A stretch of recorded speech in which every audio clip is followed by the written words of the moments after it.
Hello, this is Shmuel Moshe, and you are listening to the Weekly Parashahcast, the weekly Torah portion podcast where I read the weekly Torah portion and then provide my own interpretation based on what I think it all means. As always, I remind everybody I am not a professional Torah scholar, just somebody who wished to study the Torah. This week's portion is Bechukotai, which translates to In My Statutes, and it begins on Leviticus chapter 26, verse 3. If you'd like to follow along with the text in English, you can do so on Chabad.org. Let's go ahead and jump right in. This is for the Shabbat falling on the 24th of Iyar, 5784, June 1st, 2024. Let's begin. Chapter 26, verse 3 of Leviticus. If you follow my statutes and observe my commandments and perform them, I will give your rains in their time. The land will yield its produce, and the tree of the field will give forth its fruit.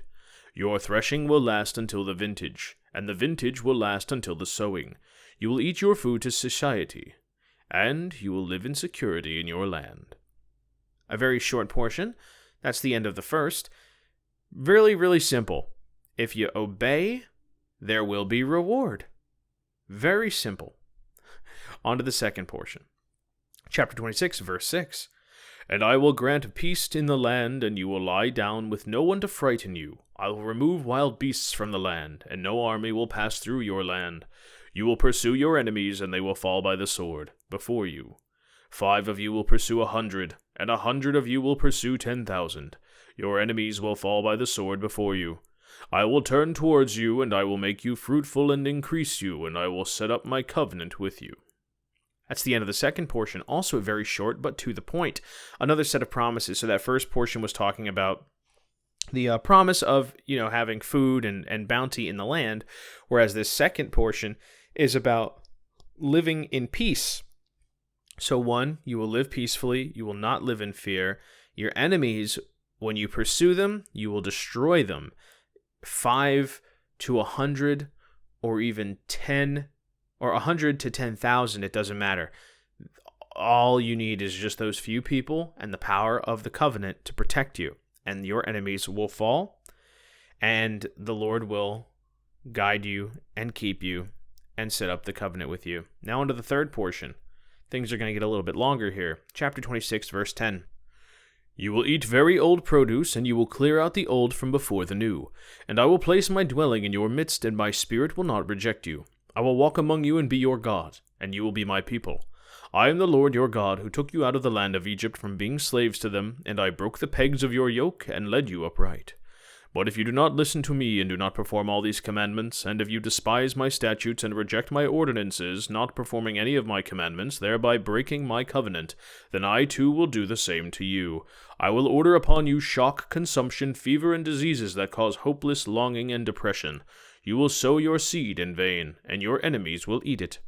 I will set my attention against you, and you will be smitten before your enemies. Your enemies will rule over you. You will flee, but no one will be pursuing you.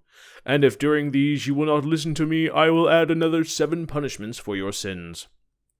I will break the pride of your strength and make your skies like iron and your land like copper. Your strength will be expended in vain. Your land will not yield its produce, neither will the tree of the earth give forth its fruit. And if you treat me as happenstance, and you do not wish to listen to me, I will add 7 punishments corresponding to your sins.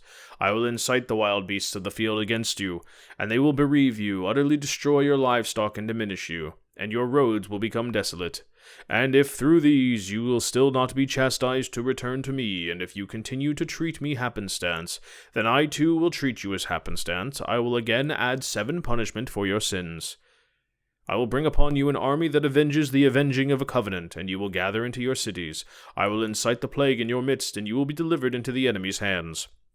When I break for you the staff of bread, the 10 women will bake your bread in one oven, and they will bring back your bread by weight, and you will eat, yet not be satisfied. And if despite this you still do not listen to me, still treating me as happenstance, I will treat you with a fury of happenstance, adding again 7 chastisements for your sins. You will eat the flesh of your sons, and the flesh of your daughters you will eat. I will demolish your edifices, and cut down your sun idols. I will make your corpses fall upon the corpses of your idols, and my spirit will reject you. I will lay your cities waste, and make your holy places desolate, and I will not partake of your pleasant fragrances. I will make the land desolate, so that it will become desolate also of your enemies who live in it. And I will scatter you among the nations, and I will unsheath the sword after you. Your land will be desolate, and your cities will be laid waste. Then the land will be appeased regarding its sabbaticals. During all the days that it remains desolate while you are in the land of your enemies, the land will rest and thus appease its sabbaticals. It will rest during all the days that it remains desolate, whatever it had not rested on your sabbaticals when you lived upon it.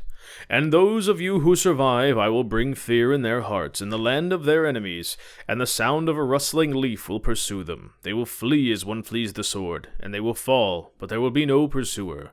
Each man will stumble over his brother, fleeing as if from the sword, but without a pursuer. You will not be able to stand up against your enemies. You will become lost among the nations, and the land of your enemies will consume you. And because of their iniquity, those of you who survive will rot away in the lands of your enemies. Moreover, they will rot away because the iniquities of their fathers are still within them. Then they will confess their iniquity, and the iniquity of their fathers, their betrayal that they dealt me, and that they also treated me as happenstance. Then I too will treat them as happenstance, and bring them back while in the land of their enemies. If then their clogged heart becomes humbled, then their sufferings will gain appeasement for their iniquity. And I will remember my covenant with Jacob, and also my covenant with Isaac, and also my covenant with Abraham. I will remember, and I will remember the land.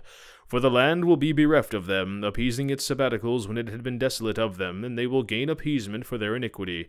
This was all in retribution for their having despised my ordinances, and in retribution for their having rejected my statutes. But despite all this, while they are in the land of their enemies, I will not despise them, nor will I reject them to annihilate them, thereby breaking my covenant that is with them, for I am the Lord their God. I will remember for them the covenant made with the ancestors whom I took out from the land of Egypt before the eyes of the nations, to be a God to them. I am the Lord. These are the statutes, the ordinances, and the laws that the Lord gave between himself and the children of Israel on Mount Sinai by the hand of Moses. All right, that was an extremely long portion, so let's quickly break this down piece by piece. So the first two portions were basically saying, if you do what I tell you to do, you're going to have a bountiful life in the land. Not only that, I'm going to multiply you. I'm going to make sure that all the animals that are bad in the wilds are going to stay away from you, and your enemies are going to fall by your sword. Awesome. But if you don't hold up your end of the deal, and you reject my ordinances, and reject my commandments, and reject me, well, we're going to have a very different problem on our hands, because here, instead, what's going to happen is that you're going to now be punished, and I'm going to make sure that your life is miserable. So, one, all the land that you try to work the land with, all the harvests that you try to plant, that's going to fail. You're going to be afraid.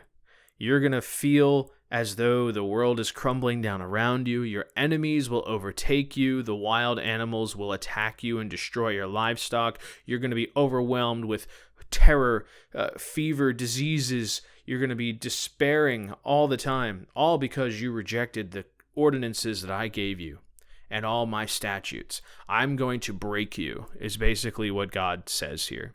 I'm going to break you in every way possible, and I'm going to throw you out of the land. You're going to go running. The sound of a leaf falling is going to scare the hell out of you, and you're going to be scared of that even though there's nobody chasing you. You're going to be so terrified that even jumping at shadows will be what is your fate. Even if you try to make offering to me, I will not partake of them, because you have rejected my ordinances. In essence, you're done for. I'm going to make sure that you suffer. I'm going to lay your cities to waste, and I'm going to leave you high and dry. And this suffering that you're going to experience, it's not just yours, it's also the sins of your father, which you carry with you. And the land will be vacated, it will be laid desolate, and in that time, this is actually very interesting, but it talks about the sabbaticals that are missed because of the refusal to partake of the ordinances, right? So essentially what God is saying here is, when I cast everyone out of the land will get its due rest that was ignored because you ignored the sabbaticals. So in essence, this shows the importance of honoring the sabbaticals for the land just as much as for people, and honoring the Sabbath in general. The time that the people will be away from the land is time that it will rest in compensation for the time it was not given its due sabbaticals in the days of not following the commands.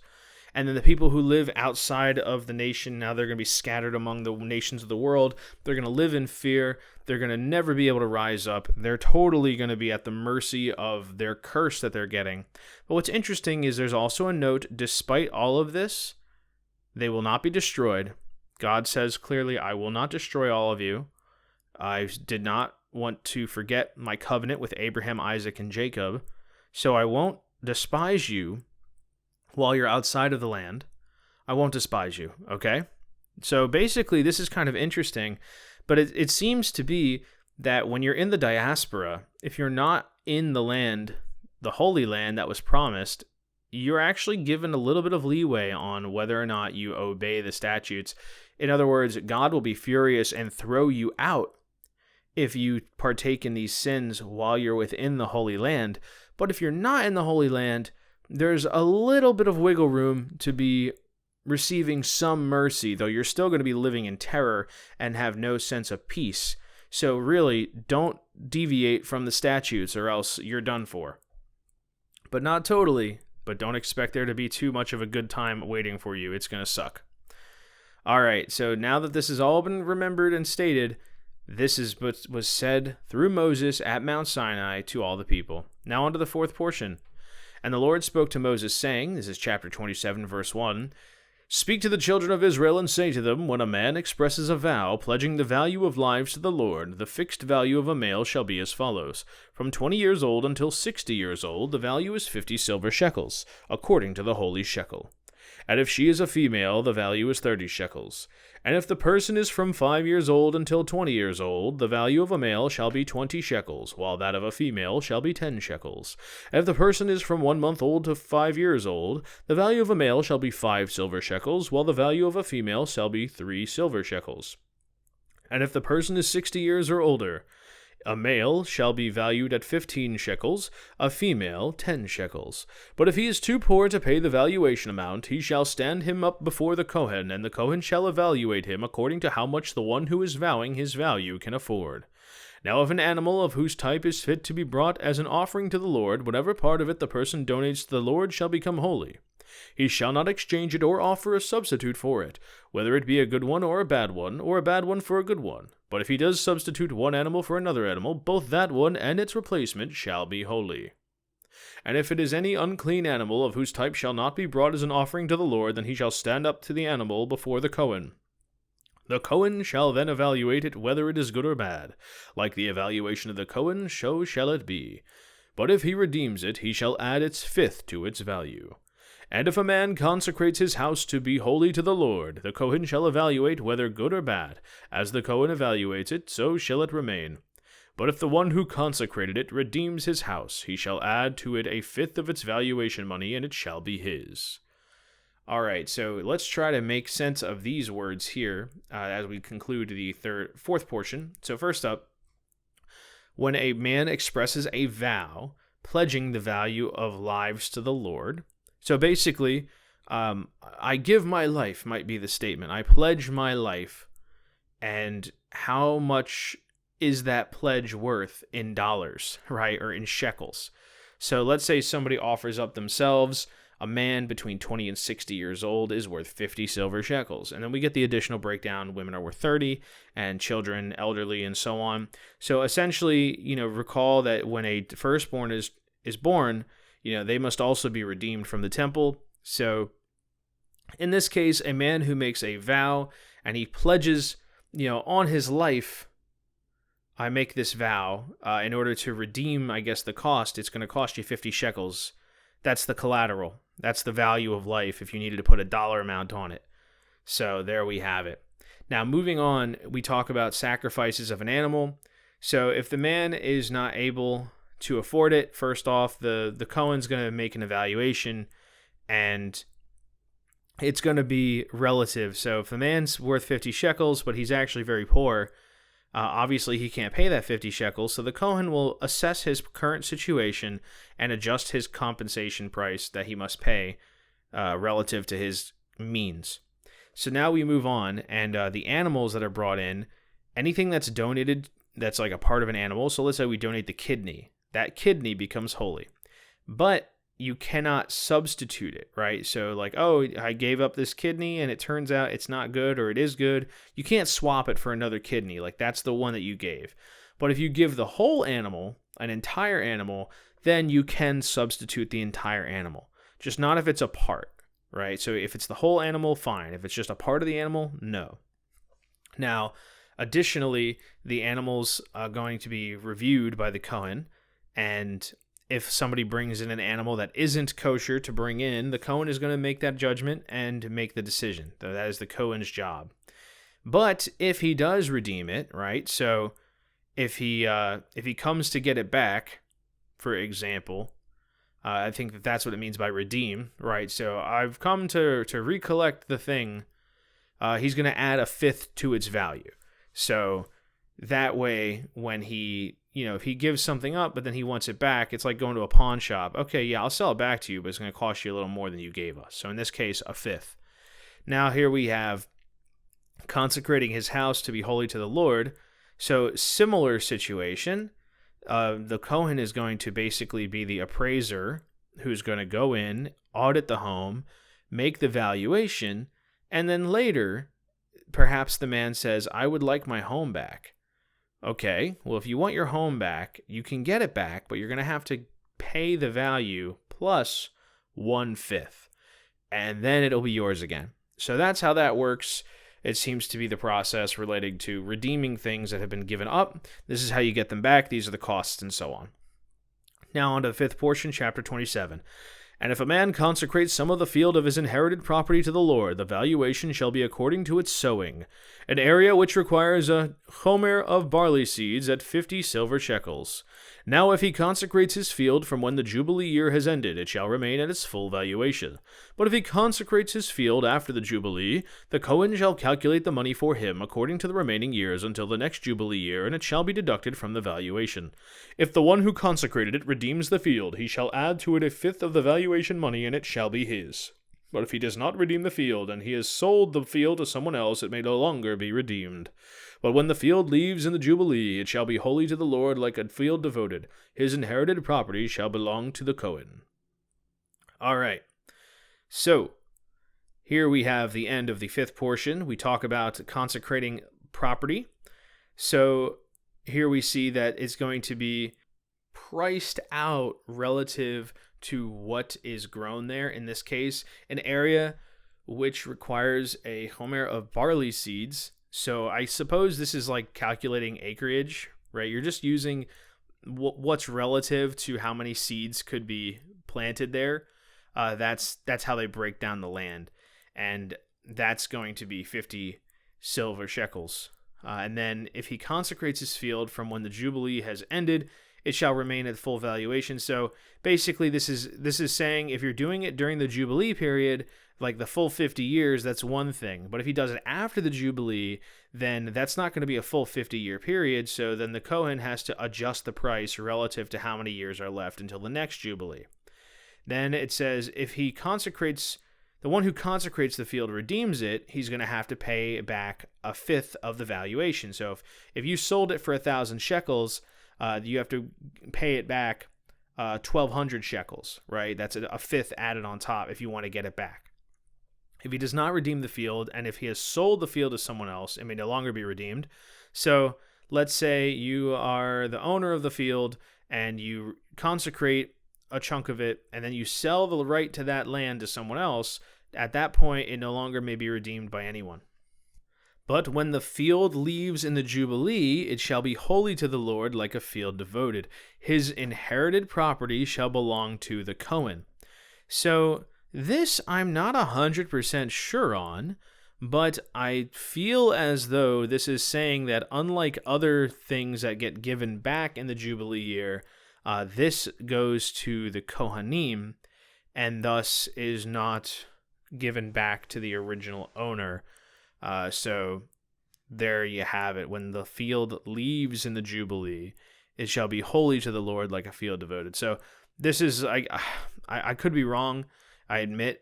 So this just may be a matter of a case where somebody does lose their inherited land permanently, right? Even though normally it goes back to the original inheritor.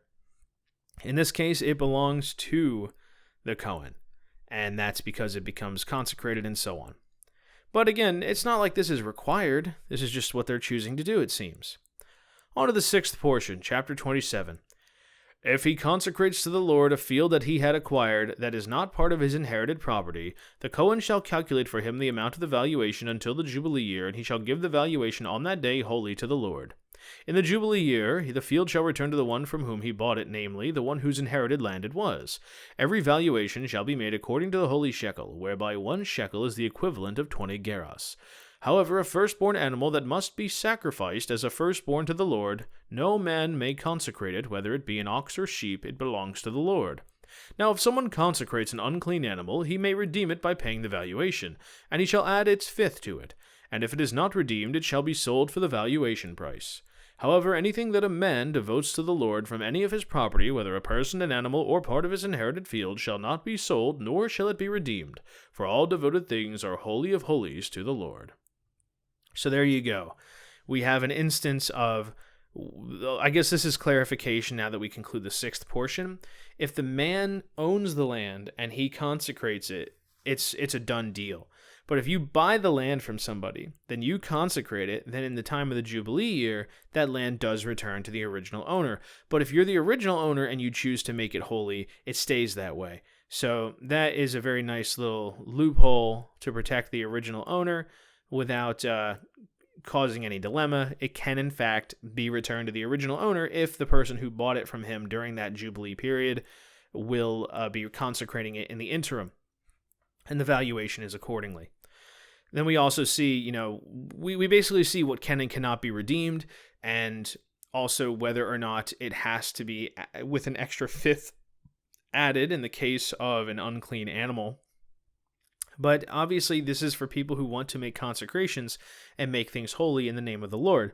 So sometimes you only have what you have, It can't always be the case. But anything that comes from a man's own property, right? This is basically like it's a done deal. Also, firstborn animals that must be sacrificed as a firstborn to the Lord, those are off limits. Those are already accounted for and claimed. You cannot make a separate sacrifice out of those because they're already claimed by God. Now on to the final portion, the seventh portion, chapter 27, verse 29.